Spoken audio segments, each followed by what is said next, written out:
Salut Ningen, c'est Khaled pour la chaîne Ningen TV. Aujourd'hui, on est là pour parler du tournoi qui a eu lieu le week-end dernier aux États-Unis. Le tournoi Too Many Games, qui a eu lieu donc sur 2 jours, samedi et dimanche, samedi en ronde et dimanche le top 4. Donc nous allons voir tous ces decks et vous le dire, je vous l'avais dit. Alors commençons. Je vous l'avais dit dans ma vidéo des leaders rouges BT17. Bulma. Ne pas sous-estimer Bulma. Ouais, je suis content. Bon, c'est pas la même version que la mienne, hein. Moi j'étais plus en Union Gogeta, hein. Voilà. Mais là, on tient quelque chose de très... De très contrôle. Donc, ouais, je commence par le top 1 pour une fois, là. D'habitude, je fais toujours du 8 à la première place, mais... On va commencer par le top 1. Je tiens d'ailleurs à remercier énormément Eggman pour ses vidéos, car, encore une fois, ça nous fait gagner un temps de ouf. Son taf est juste incroyable, donc un gros big up à lui. Alors, pour le leader Bulma, donc première place, cri du cœur, pourquoi pas, hein, ça se joue, hein, ça peut popper, on prend l'offrande, et puis voilà. C'est 17. Alors, pour 2, on annule l'attaque, et on va jouer un cost 1. Quelle est la synergie ? Alors, Eggman avait du mal à avoir l'intérêt de... Ah non, c'était dans quel truc?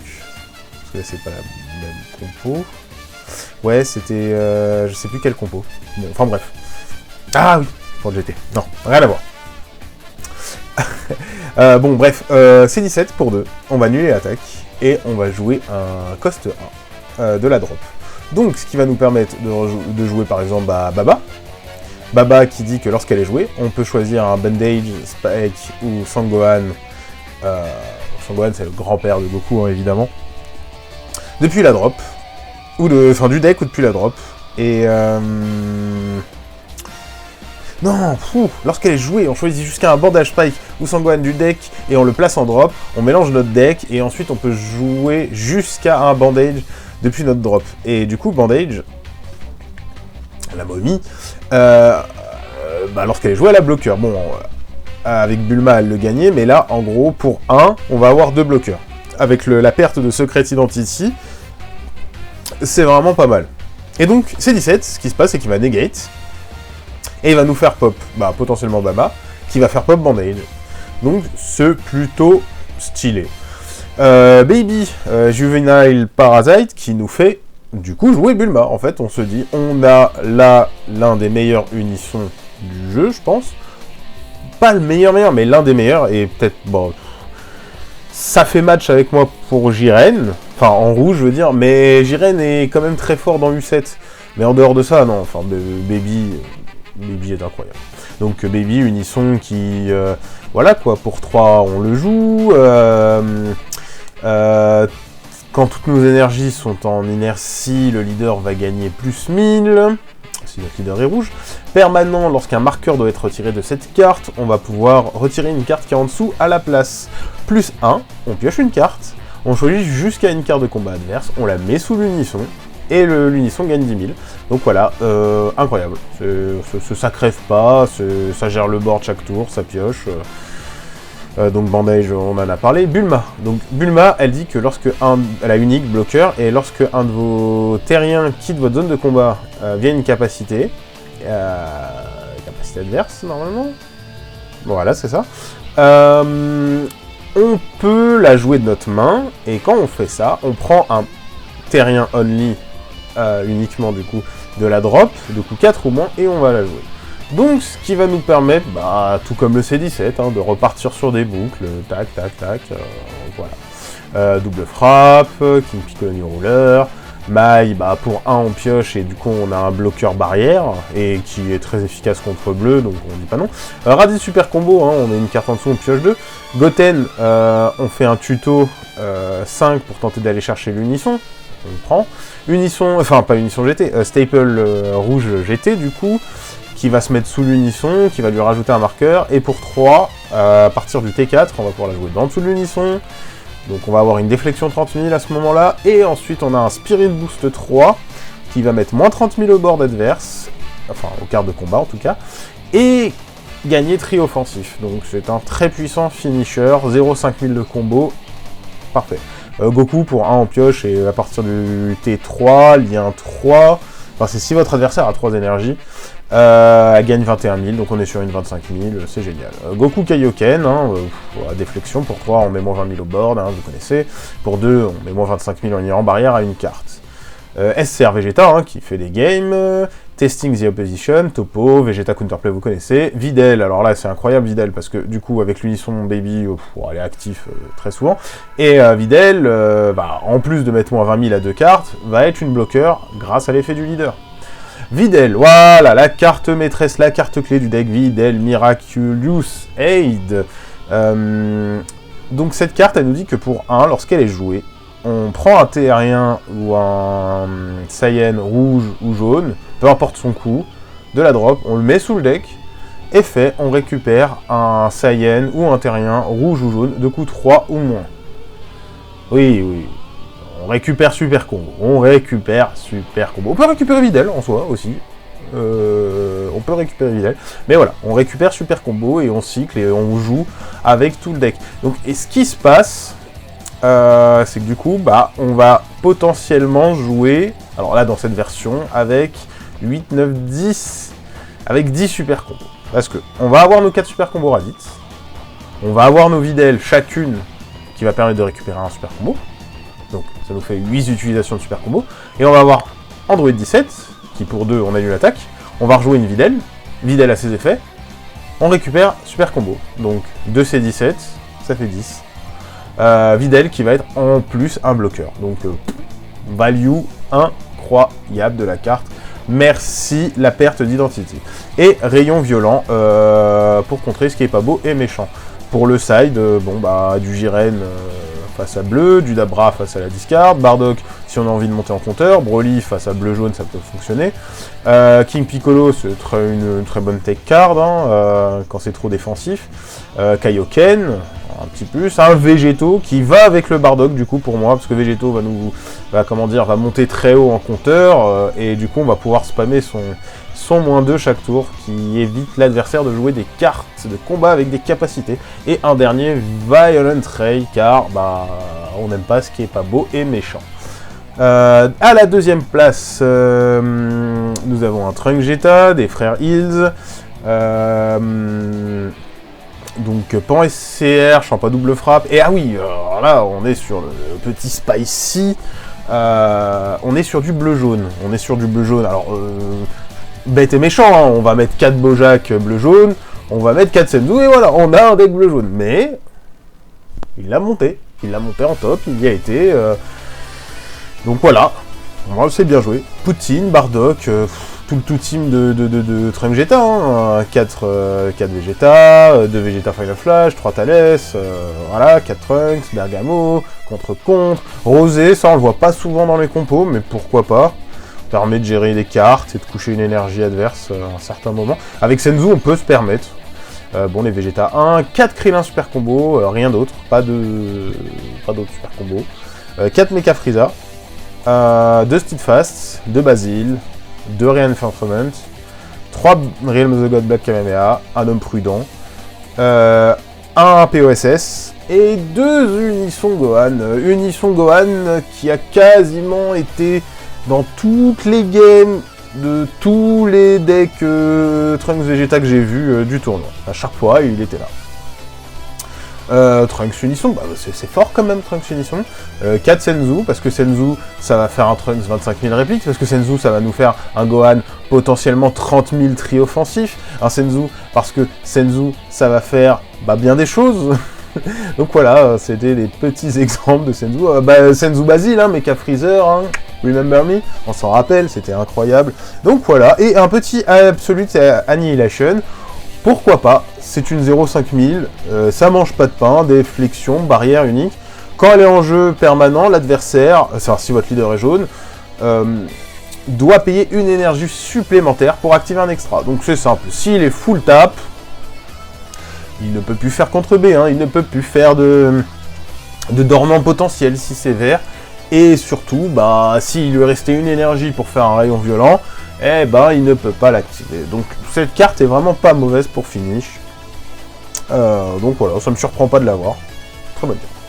À la 3ème place, nous avons le SS3 Sangoku Returns, qui est, ma foi, une compo plutôt basique pour du SS3, mais vu que l'hyper aggro a un peu disparu, c'est un peu le moment de briller. It's time to shine. Donc on y go. 2 C18 pour piocher, on la paye 3, on pioche 2, à la fin du tour avec le leader, on détape 3. Pour vous rappeler l'effet du leader, je suis ultra speed. Donc pour vous rappeler l'effet du leader, on va être sur un leader qui rampe, vous savez, il a, on peut avoir que 6 énergies maximum de la game. Et auto, lorsqu'il attaque, on doit choisir une carte de notre main, non éveillée, la mettre sous le deck, prendre une carte de nos points de vie et la mettre en énergie, en inertie. Donc on rampe sans se casser la tête. Mais du coup, on a un gros manque de draw early game. On va essayer de le compenser sur des cartes comme justement la C18 et un Vegeta qui n'est pas joué. Ah si, en side, il y en a 2 en side.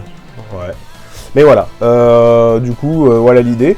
Et en fait, c'est assez dommage parce que si vous retrouvez le match en replay, replay qui est disponible sur la chaîne de PPG, astuce au cas où, si vous avez Amazon Prime, vous pouvez donner votre Twitch Money. En fait, si vous avez Amazon Prime, vous pouvez souscrire à une chaîne Twitch par mois, donc vous pouvez donner à vos streamers préférés français, plutôt, et quand vous êtes en manque de matchs, de tournois à regarder, et ben je vous invite vous donner de la YouTube monnaie, la Twitch monnaie à PPG, et vous aurez accès au tournoi, même si vous ne les avez pas vus en direct. Instant pub PPG, hein. Enfin bref. Du coup, lors du tournoi, donc je l'avais vu en direct, il s'est passé quelque chose de très sale, mais c'est les règles, hein. Donc c'était le Goku SS3 qui affrontait du coup le Trunk Geta pour la finale. Et ils étaient à 1 partout. Match carré, 1 partout. Ils vont jusqu'au time. Et là, ce qui se passe en fait, c'est que le joueur de Goku, donc ils ont tous les deux 3 points de vie. Et le joueur de Goku, il se dit, bon bah, je vais attaquer, il n'y a pas de contre. Je vais dégueuler tout ce que je peux pour mettre ce dernier point de vie et gagner le match. Ce qui se passe, c'est que quand il attaque, il combo Hatch. Il va comboter Hachiyak. Chose que bah il peut pas faire, enfin il a le droit s'il veut, mais le Hachiyak disparaît. Dès qu'il quitte le board, il part, il va pas dans la zone de combo, il est retiré du jeu. Donc il avait comboté Hatch et il avait comboté le Calamity Challenger. Et du coup ce qui se passe c'est que donc là il y a eu un call pour dire que bah il ne peut pas comboter Hatch. Le Goku du coup ensuite il l'a remis en board au lieu de le mettre dans la zone de combo. Et bon bah heureusement moi. Frère Hill, il a eu raison d'un côté, mais il a dit ouais mais non, t'as comboté ton Goku aussi, donc voilà. Et du coup, ce qui se passe, c'est que le judge est intervenu, il a dit bon bah t'as payé ton énergie pour le combo du Hatch, il est retiré du jeu. Le Goku, il était bien en jeu, donc bah tu l'as comboté, il est plus là. Et bam, time du time, et on compte les points de vie, ils sont à égalité. Ils comptent ensuite le nombre de cartes de combat en jeu, ils ont le même nombre de cartes de combat en jeu. Du coup, ils comptent les cartes dans le deck, et ben c'est le Trunk Geta qui gagne sur cette règle-là. Alors que si le Goku avait juste pas comboté ses cartes, il avait gagné la match. Il avait gagné le match. Il avait son Hatch, il avait le Goku, il avait 2 cartes de combat en plus que son adversaire, il avait gagné. Donc c'est assez triste de perdre comme ça. Moi, j'ai du mal avec ces règles. Hein. Malheureusement, la loi, c'est la loi. Hein. Bandai nous dit, on fait. Mais, par rapport aux règles de time, là où je trouvais Yu-Gi-Oh! Très injuste sur les dernières mises à jour qui datent d'il y a plus de 5 ans, et ben finalement, elles sont plus souples au final que dans DB. Parce que on devrait quand même autoriser, si le time du time est annoncé, alors oui, voilà, le time du time, ça veut tout dire, mais quand même, laisser un joueur qui est dans sa phase de combo la finir, et le joueur adverse faire sa défense step jusqu'au bout, et clôturer le match. Enfin, quand le time est sonné, je suis désolé, on n'est pas à 1 minute près de la fin d'un match. On n'est pas à 1 minute près. Les tournois, j'en ai organisé, c'est pas la mort, ça arrive très peu de fois ce genre de situation, et quand ça arrive, c'est d'une injuste... J'arrive pas à trouver le mot, injustesse, injustitude, je sais pas, mais... Enfin, j'ai eu de la peine pour ce joueur, et bon, bah, après, bah, les règles vont très certainement rester comme ça, mais c'est dommage. Pour moi, time du time, on fait comme dans Yugi, laisser la phase actuelle se dérouler. Si le mec, il y a le time du time qui est annoncé et qui dit, qui est encore en active main, quoi, bah tant pis, fin du match, c'est tout. Mais si le time est annoncé et qu'il attaque, bah qui finit sa phase de combo et que son adversaire finit sa phase de combo. Alors évidemment, bah, ça serait mieux, comment dire, qu'un judge, si les mecs ils mettent 20 ans à faire leur phase de combo, bah il leur dire, bah non, bah là vous avez 20 secondes chacun, dépêchez-vous, vous devez dérouler toute votre phase de combo. Enfin bref, voilà. C'était pour en revenir sur cette histoire qui est assez drôle et assez triste à la fois.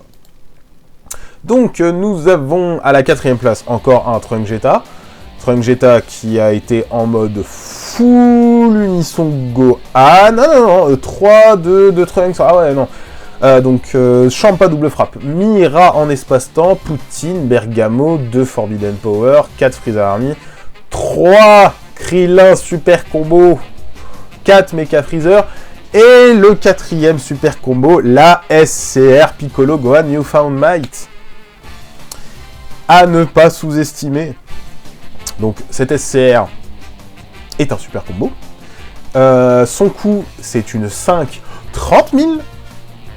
Et on réduit de 1 le coût de combo pour chaque carte que l'adversaire a en inertie. Donc tout, la totale. Leader, énergie, battle, unisson, on compte tout. Donc oui, c'est une 0 30 000. Hein. Voilà. Lorsque cette carte est retirée du jeu, elle quitte le... Elle est retirée... Lorsqu'elle est retirée du board, elle est retirée du jeu. Auto, c'est si notre leader est jaune, ou Sangohan adolescent, ou Piccolo, à la fin d'un combat où cette carte a été utilisée en combo depuis votre main, jouez cette carte depuis la drop. Auto, lorsque cette carte est jouée, ou attaque, on pioche 1, et on choisit jusqu'à une carte de combat adverse ou unisson qu'on passe en inertie.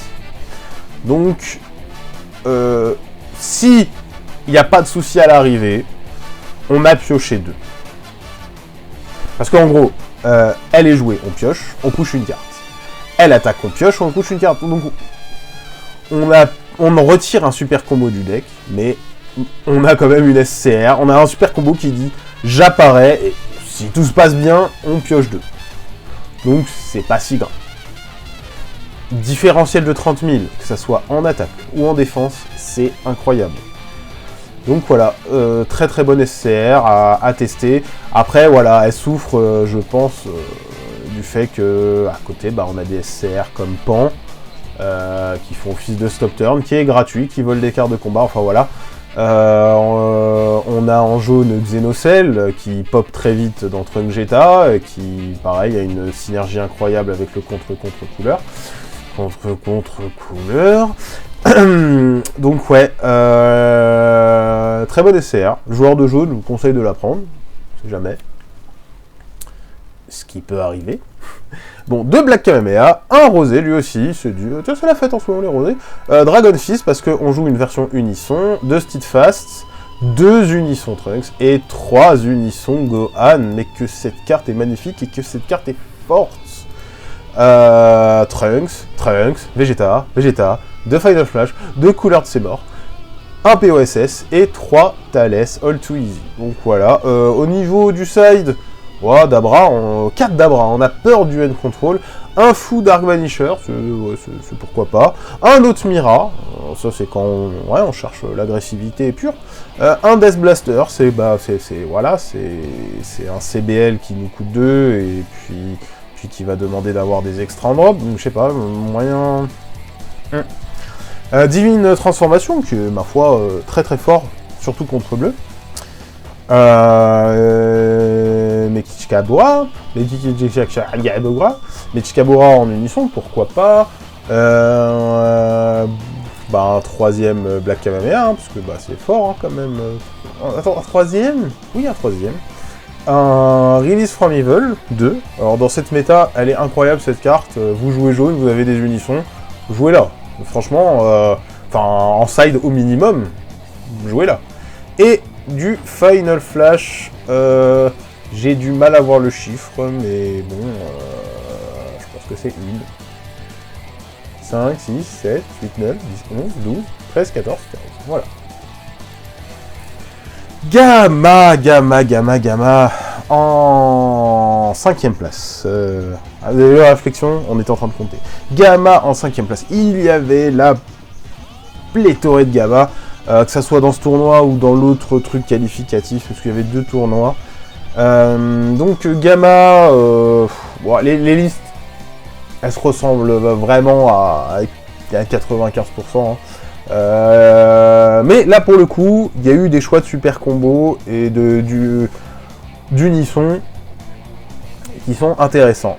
Du coup, Android 13 en tuto, Android 14 en tuto, Android 14 en topo, 2 Steadfast Android 16, très fort, hein, c'est une bloqueur vengeance réplique qui, quand elle pop sur le terrain, elle fait discard 1 et elle apparaît en apparition une bleue, une verte. C17, C18, hein, on réfléchit pas, on la met hein, celle-là. Et donc là, le choix d'unisson va se porter sur la super combo C17, C18 de la BT17. Super combo qui nous fait détaper une multicolore bleu-vert. Donc j'imagine que le choix est orienté par le C16. Parce que on a quand même un leader qui détape 3. Et on a Blue en unisson qui va détaper 1. Donc on va détaper 4 en fin de tour. Qu'il y a vraiment besoin de détaper des énergies. Je sais pas. Je dis pas que c'est mauvais. Pour le coup, je préfère la C18, BT9. L'adversaire prend une carte de sa main, il la met en dessous. Couplé avec C16, il perd 2 cartes. Incroyable. Bon, on en joue 2 aussi, mais il en perd 2. Cell x4. On réfléchit pas. Unisson C17, C18. C'est un unisson qui est très agressif. Enfin, qui va le devenir. Mais moi je jouerai hit. Enfin, dans ma version, je joue hit, je préfère la draw, la draw c'est la vie. On a un leader qui pioche pas pendant son tour, donc vaut mieux chercher de la draw. Après oui, hit est fragile, hit peut se faire assez ouvrir, mais bon...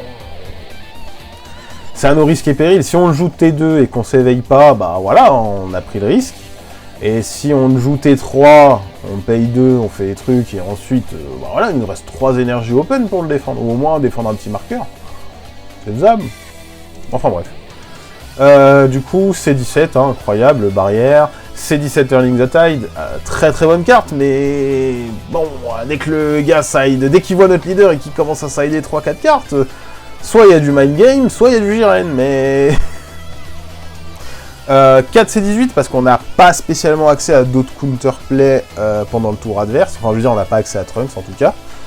3C18 critique, ça a le même effet que la C17, donc permet de contrôler ses énergies. Mais on a une 15 crit pour 1. Hachiak, ouais.